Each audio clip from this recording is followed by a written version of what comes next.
Hello,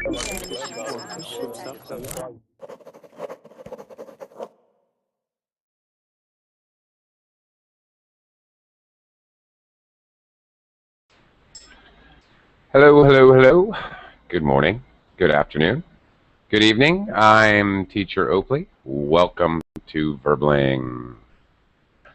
Hi. Once again today, we will be talking about TOEFL, that big bad English language test.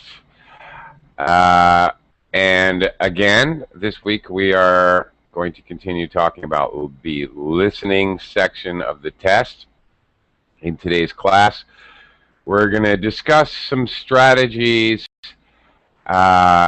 important points that you should know. What are you listening for? How do you know what to listen for? They're going to be speaking a lot in a lecture or perhaps a conversation. And they're going to be talking, and you're listening. What are you listening for? Well, I'm going to help you out with that today. You can make notes while you listen on the TOEFL. You can and should make notes. How do you know what to make notes of? That's what we're going to do today. We're going to talk about that, and hopefully we should be able to get a chance to listen to an actual TOEFL lecture, so you have an example of the type of lecture that you most likely hear on the test. Okay, so that's what we're doing today. I do want to let you know that unfortunately I could not book a class for tomorrow, so Wednesday, sorry to say, no TOEFL class. Thursday and Friday, however, we're going to be doing a lot more practice. We'll be listening to a lot of TOEFL material and practicing the questions. Today, again, we'll be looking at strategies, how to take notes, how to know what you're listening for. The most basic strategy I can share with you is quite simple. Before you take the TOEFL test or the IELTS test or TOEIC or any other crazy test that you want to take, quite obviously you need to get a good night's sleep and eat a nice hearty breakfast. Because if your brain's not working, it's not going to help you. Hi, Zingo. Hi, teacher. Hello. Zingo, I'm getting a lot of, I'm getting echo. So I don't know if you have the Verbling window open, or yeah, maybe you need your headset. Thank you. Hello. Hello. Are you okay? Yeah, that's better. No echo. Yep. No echo. Good job. Thank you very much. Thank you, sir. Thank you. Very handsome. Yeah. Hello, Jose. How are you? I'm doing well, and you? I'm okay. Thank you very much. Nice to have you in the class. Let's see. Well, she's chatting in the chat box, so I'm going to say good morning, Anastasia. Yeah, good morning, Oakley. Okay. How are you doing? I'm doing okay. Thank you. What time is it in Philippines right now? It's 11 in the morning. Okay, we have 9. Yeah, yeah, that's right. 2 hours different. Righto. Okay. All right. Well, let's get started here talking about the crazy TOEFL test. All right, some basic strategy, and then we're hopefully going to have a chance to listen a little bit. Okay, basic strategy. What are you looking for when you're listening to a lecture? And this is not only for TOEFL. if you're listening to any lecture, really in English or any language, there's some basic strategies that you're going to use. Now, conversations, we don't normally take notes when we hear a conversation. That would be weird, huh? But in this case, we're going to this. So the same thing. Basically, what I'm talking to you about is how to effectively take notes so that you can give, so that you understand the information and you can answer questions about it. First of all, don't memorize everything. Don't try to catch everything, because you can't. Even your second language speakers, but even a native speaker, if I'm listening to my professor in a classroom, I'm certainly not going to get every single nuance and detail that professor is speaking. It's just not really possible. So don't try to memorize everything. That makes no sense. Try to get the basic main idea. There's going to be some kind of theme. In other words, a topic and a controlling idea. Maybe, okay, the topic is about marmosets. And the controlling idea is how they breed. Oh, okay. All right.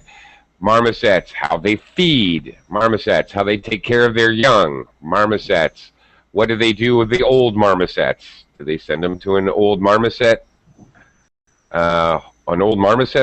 I don't know. But okay, marmosets is the topic, the controlling idea, all those things that I just made up. Okay, so make sure you know that, which you will be able to hear in the beginning of the test. Yes, you need to, very basically, my first suggestion was to get a good night's sleep and have plenty to eat. Yeah, in listening for IELTS, TOEFL, whatever, you really have to concentrate, because the information you're listening for is going to come and then it's gone. So you have to concentrate on clues of what's coming. Part of your basic strategy, try to think of what logically comes next. This is difficult because you're going to be making notes about what just happened, and you're also, if you're actively listening, you're going to be thinking about what comes next. We'll get into that more later. So for the main idea or purpose, usually that comes right in the beginning. So my point here is be actively listening right from the beginning. The recording starts and then you start concentrating 1-2 sentences later. The professor is going to introduce the main topic right at the beginning. So be listening for it. It's coming, for sure. The speakers in the conversation, one is going to say, I have a big problem with blah, blah, blah. And that's going to be right at the beginning. So be ready and actually be actively thinking. Be prepared. You'll see. You are going to listen to a lecture. Okay, get ready, because he's going to mention his topic right away. You're going to listen to a conversation. All right, get ready, because they're going to talk about their complaint or what they need immediately. It's coming very quickly. All right, focus on the structure. You should be making notes. You should be making notes of the points. If you can, the points is most important. The examples, they will use comparisons.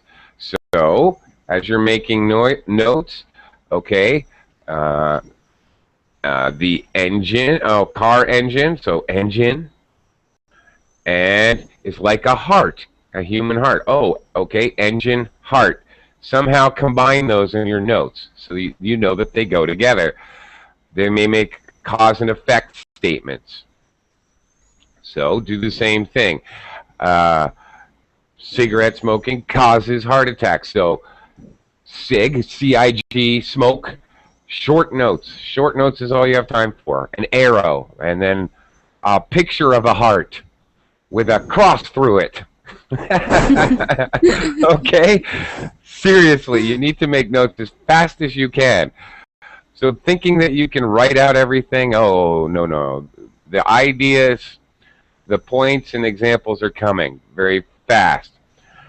Sometimes the speaker will go off on a tangent, or he will talk about something completely unrelated. Sometimes he'll just make unrelated small talk. So sometimes the points come very fast, boom, boom, boom. Sometimes he'll make a point, an example, and then he'll talk about something else for 30 seconds, and you'll be thinking, what, should I make notes? What is he talking about? Well, no, stick to the topic, because in the beginning you heard the topic. However, sometimes there are questions about unrelated information, but usually just one question, so don't pay attention too much. And the other thing there may be a question about the speaker's attitude. So you're listening for his intonation. Does he seem like he's very determined to make his point? Is he talking with a low tone or low pitch? Does he seem very happy and lighthearted? Oh, okay. Is he just giving information in a very neutral tone? Is he just giving information? Is he feeling very strong about his opinion, his or her? Or is he doesn't seem to really care? Especially important in the conversation. Because the conversation between two people, somebody's upset. Somebody has a problem or an issue, and the other person is trying to be helpful, or maybe they're neutral. Definitely you're going to have these kinds of questions about how the speakers feel about the problem, especially in the conversation.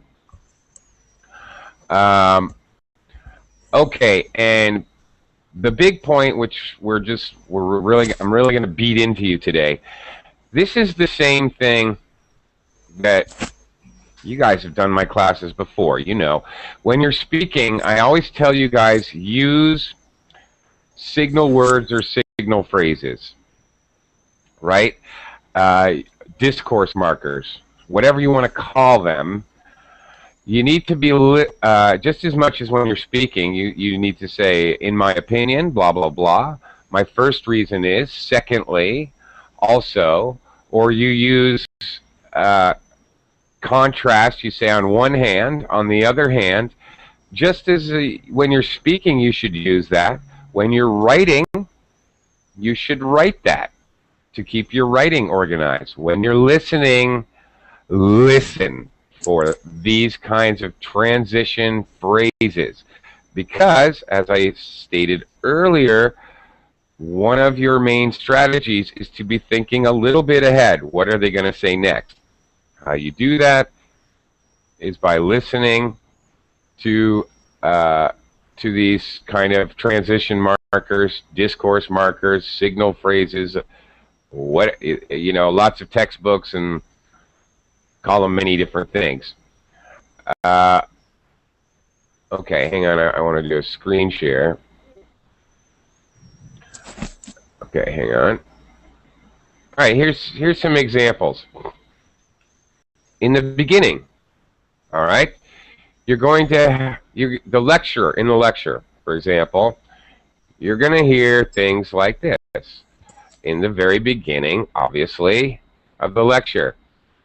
Okay, today I want to talk about marmosets. I don't know why I have marmosets on my brain. I have no idea. What we're going to talk about today is, now these phrases are obviously going to introduce the main topic, which you are most certainly going to have a question about. So pay attention at the very beginning of the lecture. Tonight I want to look at, all right, he's introducing his topic. They'll always do that. They will not just say points. You're always going to hear some kind of discourse marker. Okay, in a conversation, a little different, but kind of the same. You might listen to a conversation, most likely. You will listen to at least one of the conversations where it's some kind of customer service situation. So you'll hear the customer service, "Hi, what can I do for you? How can I help you? What can I do for you today?" Very typically, this kind of a conversation is pretty much always on the TOEFL. You may even have two of them, where it's some type of customer service interaction. Very common. Okay. Hello, Antonio. Thanks for joining. Hello. Hello. How are you today? Fine. Okay. Anyway, thanks for joining. We're looking at the TOEFL listening test today, in case you're lost. Are you planning on taking a TOEFL test, Antonio? Not now. Okay. I'm improving for my job only. I'm sorry, for your what? For my job. For your job. Okay. Yes. Job. All right. Okay. All right. All right. There's going to be different kinds of lecture structures that you listen to. All right. For example, Antonio's listening for his job. All right. If somebody's doing a presentation, these same skills, it's really the same thing. So even if you're not taking a TOEFL test, these are valuable skills to learn and things to think about when you're listening to a second language, English. Okay. Lectures will have different structures. For example, if the lecturer, professor, or whoever is explaining several ideas, they will introduce that by saying something like, there are several theories of why a marmoset takes care of its young, or whatever. There are several possible explanations. There are many different views. Okay, if you hear this, then you know that they're going to make several points. Okay, there are many different views. You're going to have probably many. They might say there are two possible theories. They might even give a number. When they do this, you know that you need to write down in your notes what are those theories. If they give 3 different theories, you better know them, because you're almost certainly going to have questions about them later in the test. Obviously, okay, when the speaker wants to make a contrast, or maybe he's introducing a contrasting theory. In contrast, on the other hand, or possibly a similar theory, similarly but different. However, additionally, okay, you've got to be listening for transition words that show that the speaker is going to be presenting a new idea. Sometimes they make it a little easier. The speaker will ask a rhetorical question. Anastasia, do you know what a rhetorical question is? Yes, you don't need to give answer to this question. Very good, that's correct. A question that it's not necessary to give a response to. Yeah. Right. So it's very common in a TOEFL lecture that you would listen to hear the professor say something like this. So why would this happen? Okay, why does the marmoset abandon its elderly marmosets in the jungle? What is the reason for this? How could this happen? What leads to this? This shows that there's going to be some kind of cause and effect. So, as I mentioned earlier, you need to be making notes of that. There's going to be some sort of cause and effect situation. X causes Y, X results in Y, X produces Y. They'll use words like causes, results, produces, when they're actually giving the point, the cause and effect point, or really I should say 2 points, because there's 2 things. There's going to be a cause and there's going to be an effect. keep in mind that it could be an active phrase, X leads to Y, or it could be spoken passively. Y is caused by X. Y is due to X. Okay, could be either way, but same basic idea. Sometimes the lecturers will speak in the passive tone. Let's actually talk about that for just a second. Let's see. Jose, Yes. are you familiar with the play Macbeth? No. What is the meaning? Macbeth. It's the title of a famous play. Movie. It probably is. I don't know. Yeah, I'm sure. Shakespeare. Yeah, okay. All right. So, if I ask you, thank you, Antonio. If I ask you who wrote Macbeth, go ahead and answer me in a full sentence. Go ahead, Antonio, since you know. I don't have idea. Okay, I'm asking Antonio. Macbeth was written by Shakespeare, William Shakespeare. Ta-da! Very good, Antonio. Let's hear it for Antonio. That is passive tense. Macbeth was written by Shakespeare. We use was and written, the past participle. You're often going to hear passive tense, especially in the lecture part. So get used to it. The car is self-driven. The Google car drives itself. That's active. The Google car drives itself. The Google car is self-driven. That's self-driven. Driven is the past participle. Of course, in a lecture, we often don't use the who. We're more concerned with the process. So you're often going to hear passive tense. Let's see. Zingu, are you there? Oh, I don't know what he's doing. Zingu? Thumbs up. Okay. Anastasia, who built the pyramids? Egyptians. Okay, give me a sentence in the passive form. Egyptians built the pyramids. No, that is an active form. You're going to start with your okay. Pyramids were built by Egyptians. Egyptians. Yeah. Egyptians, yeah. Anastasia, can you walk like an Egyptian? I can try. Yeah, a little bit. Okay, very good. All right, let's see. What's one I can give to Jose? Let's see. Let's see. Okay.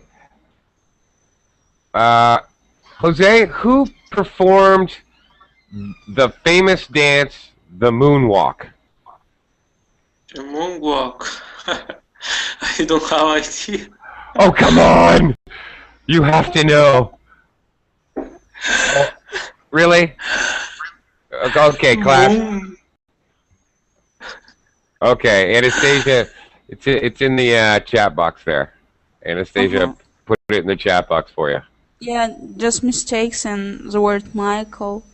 Yeah, thank you. Elizabeth comes through. That is the correct spelling of Michael. Elizabeth. All right, Jose. So can you? This is a hard one, kind of. Can you express that in a passive form? The moon pass. Moonwalk. Moonwalk. The moonwalk was danced by Michael Jackson. Okay. You probably wouldn't say was danced. It's a little awkward. We would probably use was performed. Was performed by Michael Jackson. notice we often have by to show who the preposition by to show who did something. Doesn't have to be in the passive form. Doesn't have to be. It could be the pyramids were built in the year 2000 BC. It could be in. All right. No, a time. Okay. I just want you guys to get used to that because or at least to understand, because it's going to be very common to hear that especially in the lecture. Okay. All right. Moving along. All right. This should be quite obvious. All right. If you see any of these phrases, you best get your pencil ready. One approach, one theory is, the idea is the concept, the basic premise. Okay? Any of these phrases, get ready to make notes because he's going to make one of the key points of the lecture. No doubt about it.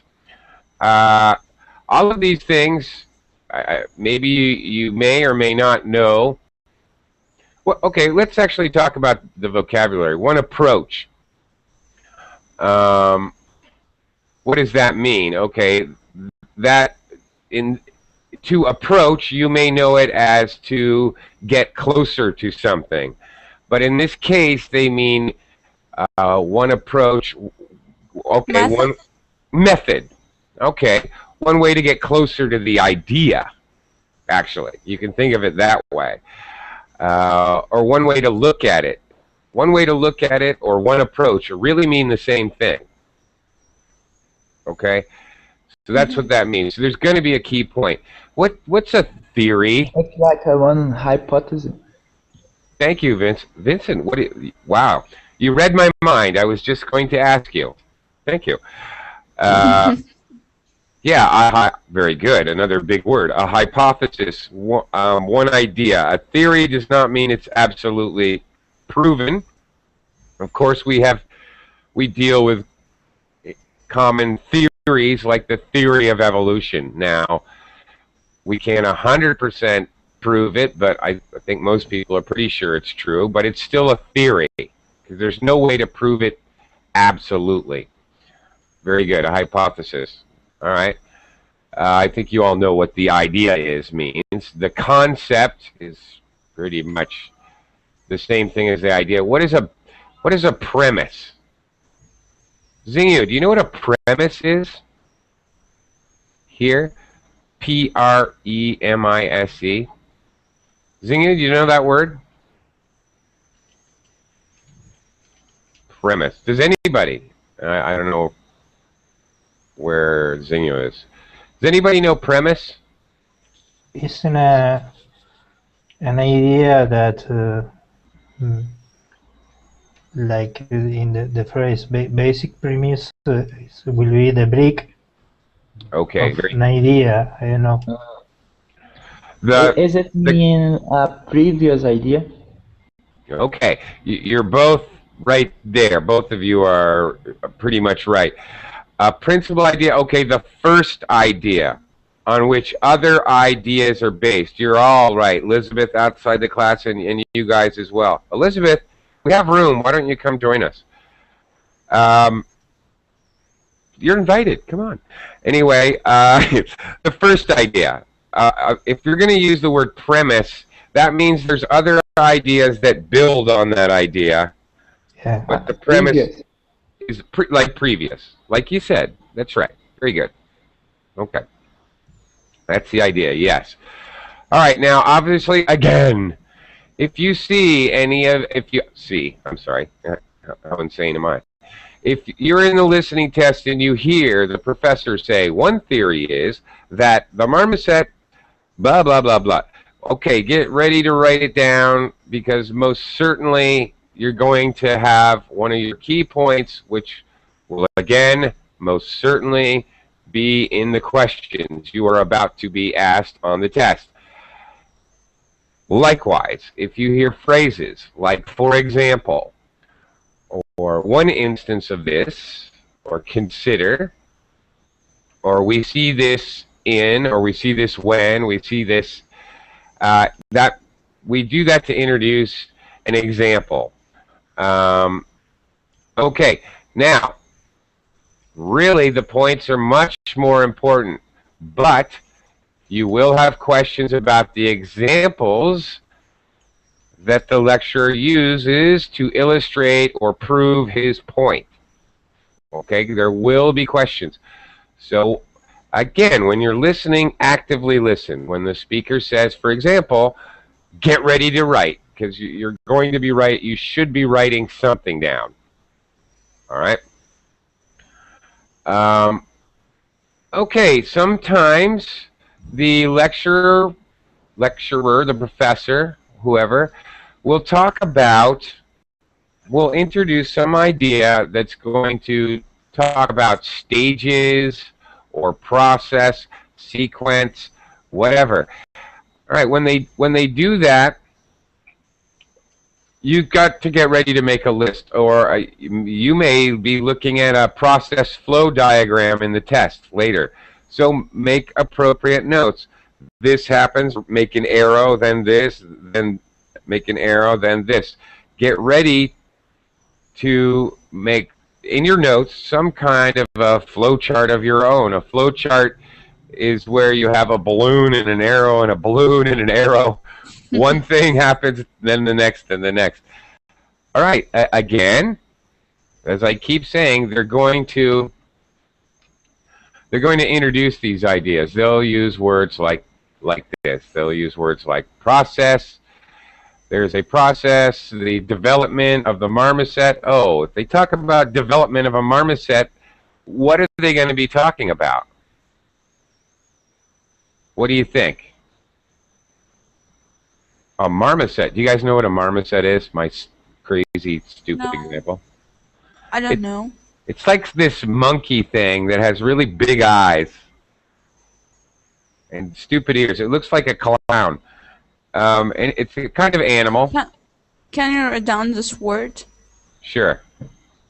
Please. It's a type of animal. And very typically, it's very normal to hear a lecture about nature or natural things. Whatever. Monkeys or the white rhinoceros. Something. Very, very normal. Okay, if I talk about the development or the life stages of a marmoset, you're going to be thinking about infancy, a baby, juvenile, adult, elderly. All right? Immediately, before the speaker starts talking about that, if he says the stages of development of a marmoset, I'm already writing down 1, 2, 3, 4. I already know what he's going to say. I'm anticipating him talking about a baby, a teenager marmoset, or juvenile, adult, and thanks for the link, Anastasia. Mm-hmm. You guys may learn nothing about listening skills. We'll learn a little about marmosets. Okay.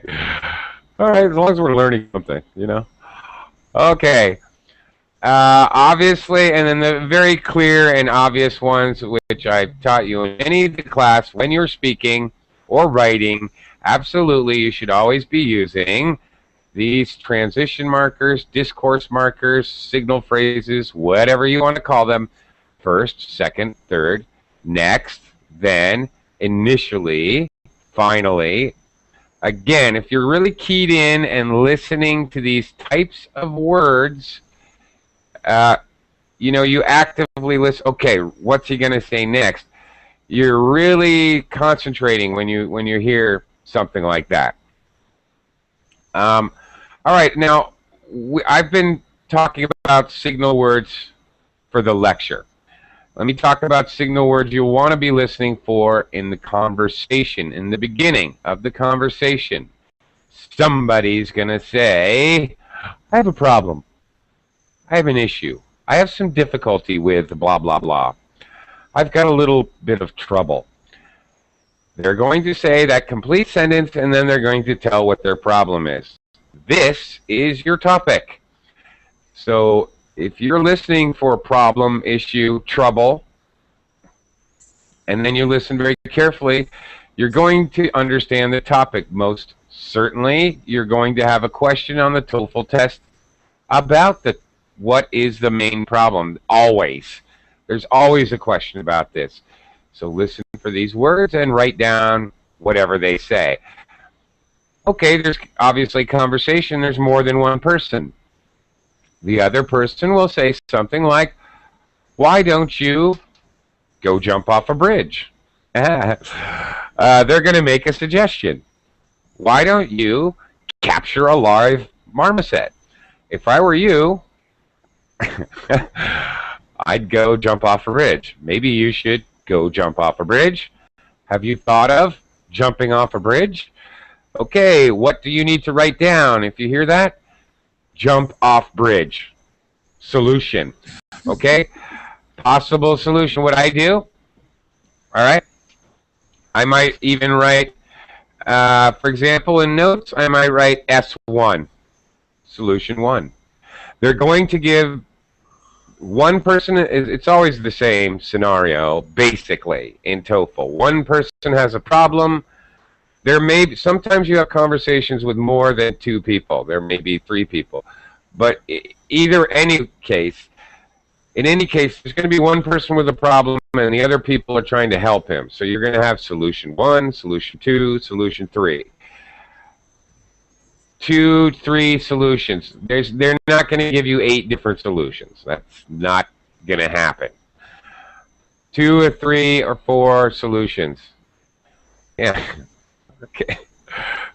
Marmoset. Okay.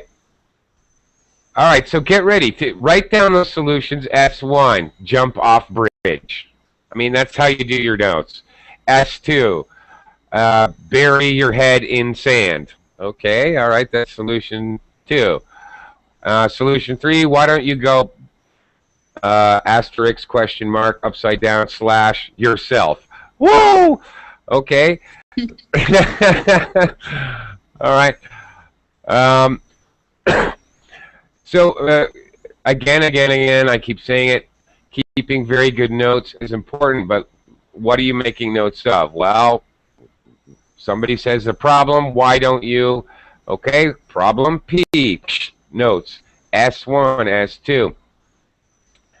In many cases, there's a service encounter, I mentioned this earlier, some kind of customer service situation, which you will listen to, and then you'll answer questions. They will use words like requirement. What's a requirement? Xingyu, are you there? I'm here. Hi. What does the word requirement mean? Demand. Demand. Something that is necessary. Yeah. Something you must Necessary. You must have. That's right. Okay, Anastasia, what is an application? It's a form, I guess. Yeah, a form. The verb is to apply. Supplement. So, okay, an application is some kind of form that you have to fill out in order to be able to do something, to receive permission or to receive the go-ahead to do something. You apply for a job. You fill out an application. Something you must do first. All right, a form you just mentioned. A form is some kind of paperwork that must be done. Whether it's in computer form or actual paper form, doesn't matter. What's a recommendation, Antonio? Is some letters or somebody talks about you in good way. Okay, talks about a person in a good way. If I recommend my friend John for a job, I'm saying that I think John would do a good job at the company. Yeah. But it doesn't have to be a person. Antonio, could you recommend a good restaurant for me? Yes. Okay, all right. Exactly. All right, Jose, what is prohibited? here is something forbidden Very good. or restricted. Yeah. That is exactly correct. Forbidden or restricted. Very good. That is perfect. Or just banned. Banned. Yeah, that's another way to say it. Okay, good. Those are synonyms. Sometimes you'll hear a customer service conversation. Sometimes they'll be talking about some kind of event, a social event, or something that's going to happen in the future. And so they'll introduce that idea or the topic of the conversation like this. Did you see some kind of announcement? Have you heard about something that's going to happen in the future? I need to let you know about, I'm going to give you information about some sort of event or situation. You can listen for keywords like program, event, opportunity, chance. Somebody may be talking, for example, about a job opening. Did you hear about the job opening? I have to let you know about a job opening. There's a great opportunity at the university. Did you see the notice about the job opening? Something like that. Okay, they may use keywords, participate, plans, open to. Okay, actually, let's look at a couple of these words. To participate, what does that mean, Vicent? Vicent, are you there? Okay, participate Take means part to in. take part of something. Right. Okay. Zingyu, what does open to mean? Ooh, tricky. Oh, I don't know. Okay. All right. Who can help us here?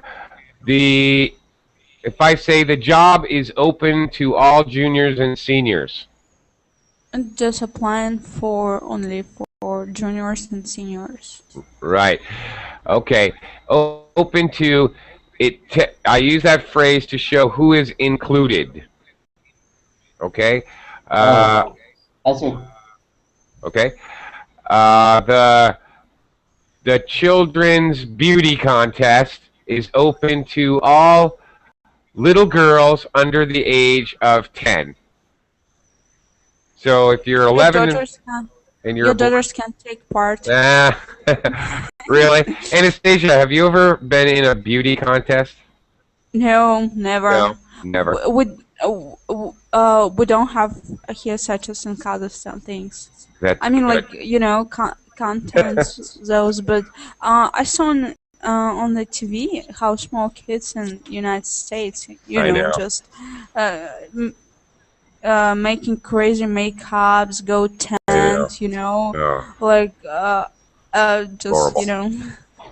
Yeah, sometimes I'm just really sorry for those kids, you Me know. too. They just parents want to earn money Yeah, it's. on that. I think it's disgusting. I'm glad they don't do it in Kazakhstan. Good. It shows a modicum of common sense. I don't even understand what that is. I don't know why Americans do that. It's just weird to me. Very weird. I don't understand it. Okay. What else? All right. All right. You need to know. Okay. Signal words. Listening for signal words. All right. Now, if you remember in the beginning, I said you have to know what a speaker is feeling. You're going to probably have a question about that. Very simply, no, this is very simple. You can hear this from their intonation. Are they excited? All right. Is the speaker excited? Are they using a high pitch? Are they talking like this? Because no one says, "I'm going to go kill myself. I've had such a horrible day. I won the lottery." Okay, I won the lottery would be up there, but I'm going to kill myself, it would be in low, disappointed or upset. I'm going to kill myself. All right? I'm not really. I want to kill myself. I am No. stupid. No, yeah, that would be stupid. Don't do that. I haven't taught you everything that you need to know yet. I have so much more to teach you, Xingyu. You can't kill yourself. Okay. The person may be uncertain or confused. For example, in conversation, you could definitely, well, almost certainly, one person's not going to know what to do. They're going to be asking for questions. They're going to be asking questions of some sort of customer service person. So they're almost definitely going to be confused. And you may have a question about that. The speaker A, the man in the conversation, seems to be A, disappointed, B, excited, C, confused, D, stupid. Okay, you're going to pick C, confused. Okay, transitions. All right, we looked at this. All right, you know what? I think it's time to listen to an example. We talked about this a lot. Let's listen to what an actual lecture is going to sound like. All right? So everyone, quiet time. Okay, we're going to do a little listening. I'm going to give you an example of a typical TOEFL lecture that you are going to have to answer questions about. Now, I might suggest it would be good practice for you guys to have a paper and a pencil and make some notes. Okay? Why not? It's good practice. Okay, so let me just key this puppy up.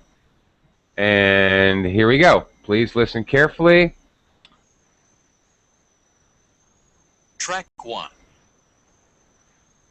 Listen to a biology professor give a talk on an environmental issue.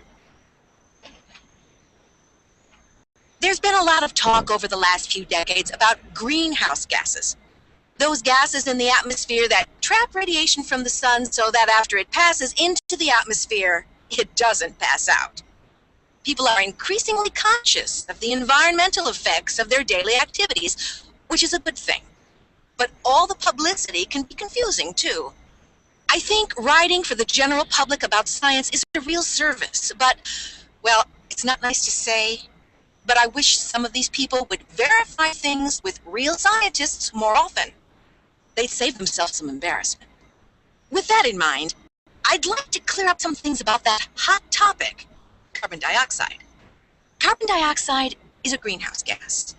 It absorbs energy from the sun. In that respect, it's like water vapor and methane, two other naturally occurring greenhouse gases.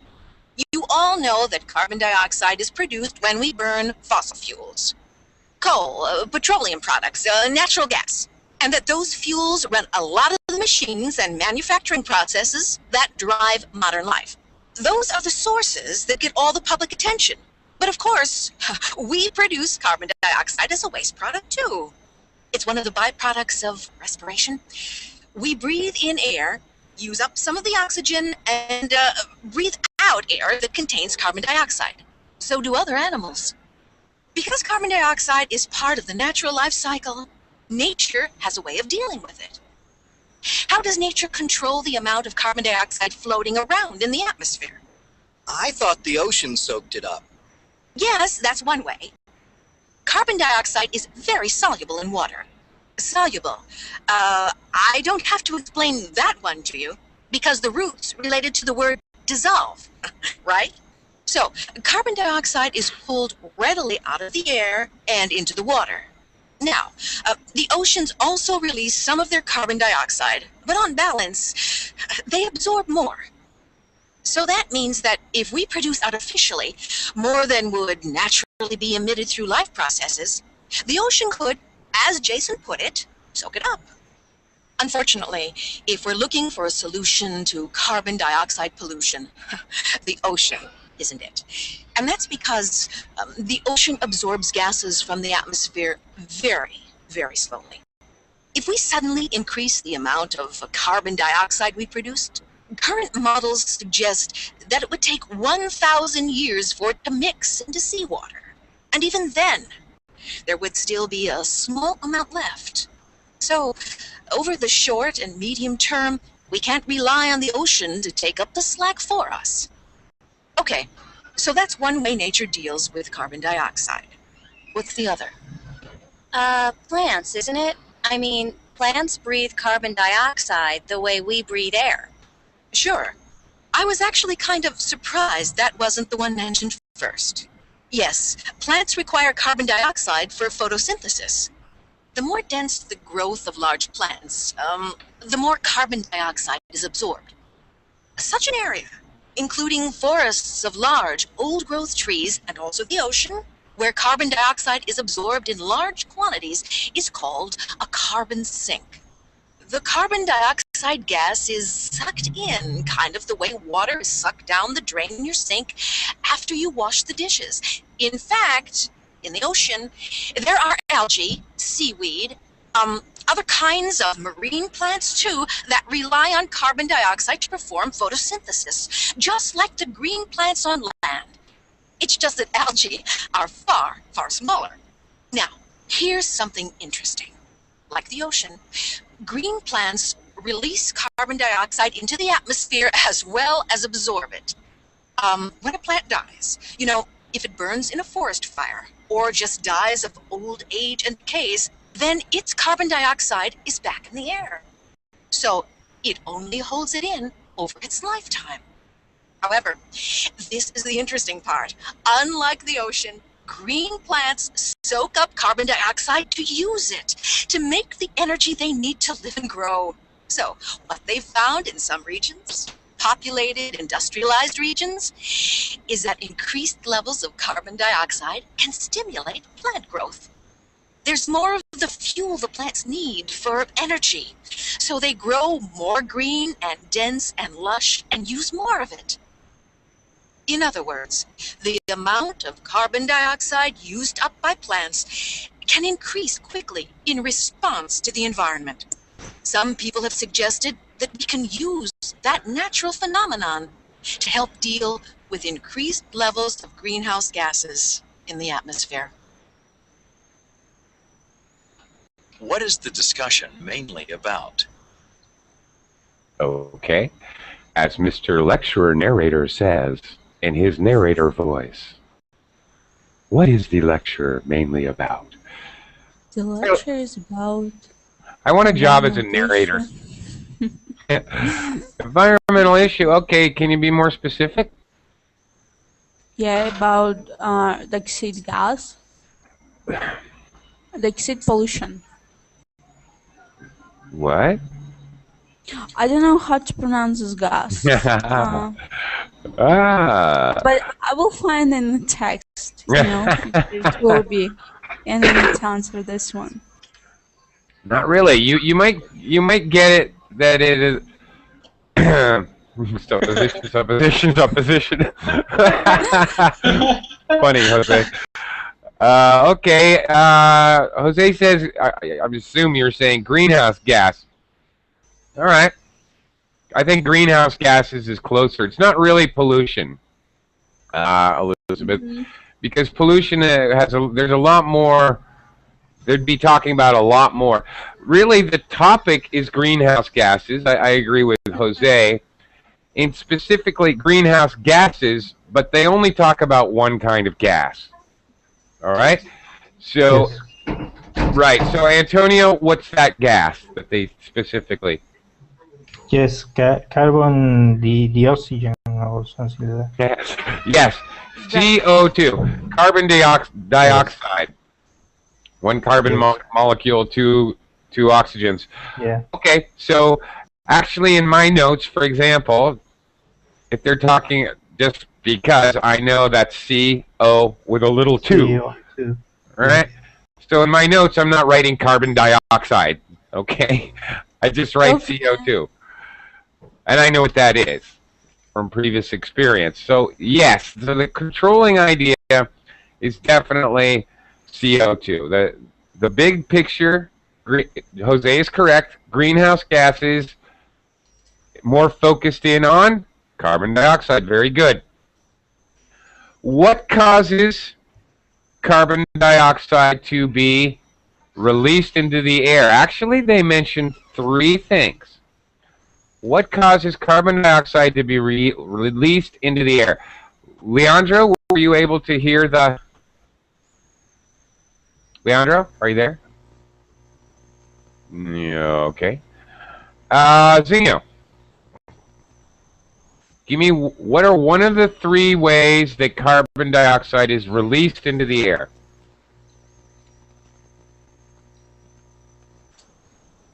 When I listen, I only understand the main idea.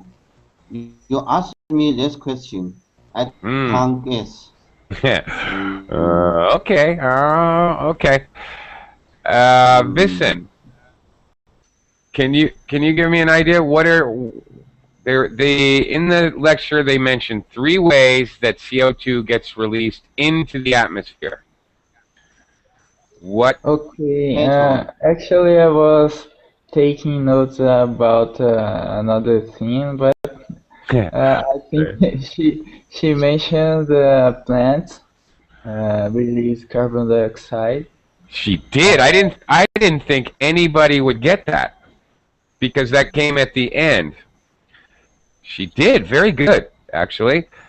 Plants release carbon dioxide into the atmosphere when they die or get burned. Yes, and that was kind of strange because near the beginning she gave two ways that CO2 is released in the atmosphere, and then almost near the end she mentioned that which Vincent just mentioned. Very good. I didn't think anybody was going to get that one. I thought I was tricking you. Okay, Paulo, are you there? Yeah. Okay, Paulo, what's another way that CO2 is released into the air? Were you able to hear the I don't know if you say it already, but I think the photosynthesis. Ah, that's the way it's taken out. That's my next question. You're jumping ahead. Okay. The CO2 is absorbed by plants in photosynthesis. All right. That's the opposite. Oh, good lesson to be learned there. Be careful when you're answering the questions. You know, you'd be reading it, of course. The listening questions in the TOEFL exam, you can read the questions. You don't just hear the questions. Okay. So I'm just asking the questions because we're running out of time, and I want to see how much you guys absorb from the listening. Anastasia, what's another way that CO2 is released into the atmosphere? Fossils and also fuels like petrol, gas. Okay. To say. Fossil fuels, which include coal, oil, natural gas, and yes, they burn fossil fuels in industrial plants, manufacturing, automobiles, of course. Right, and there's one more. Our breathing. That's right, Antonio has got it. Breathing. Human beings breathing. Every time we breathe out, CO2 comes out. Human beings or animals. Of course, animals. I can feel it. Breathe. You can feel it? Yeah. Are you causing a greenhouse gas effect in your apartment? I guess so.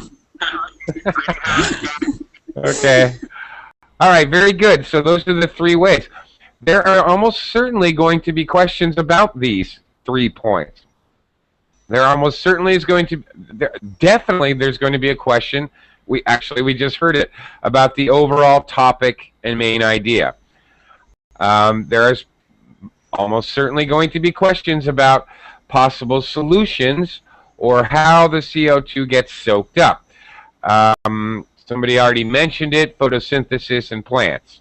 All right, Paulo got that one. One more. Jose, how else can CO2 be absorbed? Plants and photosynthesis, yes. What's the other way? I don't know.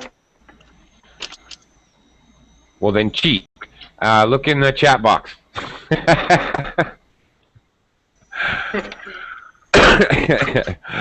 Okay, we've only got a minute left, so yes, Anastasia's got it. The ocean soaks up some CO2, right? What is that called? Now, a couple times You may have noticed in the lecture, and this is important, I haven't talked about this yet. Do you remember in the lecture the professor says, and so CO2 is soluble in water. I don't have to explain that word, do I? Because it comes from the word dissolve. You all know that word. If in the lecture the speaker really draws attention to one word, soluble, guess what? There's going to be a question about it later. She did this. The lecturer also did the same thing with another word, or actually phrase. She said, oceans or photosynthesis of plants, we call those a carbon sink. She paused before she said it, and then she very clearly pronounced it. All right? She drew a lot of extra attention to that. Guess what? There's going to be a question about carbon sink. So when you're listening, you're going to get clues of what your questions are going to be about.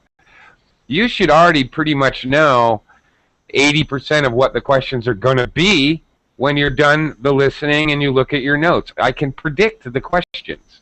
I haven't even looked at the questions. I know what they're going to be. Okay, again, I'm sorry, a brief hiatus tomorrow. Sorry, I couldn't book a class. I'll be back Thursday and Friday at this time, and we're going to practice. We're going to do a lot more listening to audio, and we're going to do the actual questions, both Thursday and Friday's class. Thank you all very much. Bye. And I'll See you. guys soon. Bye-bye. Thanks for the class. Thank you. I have All a right. question. Take care, guys.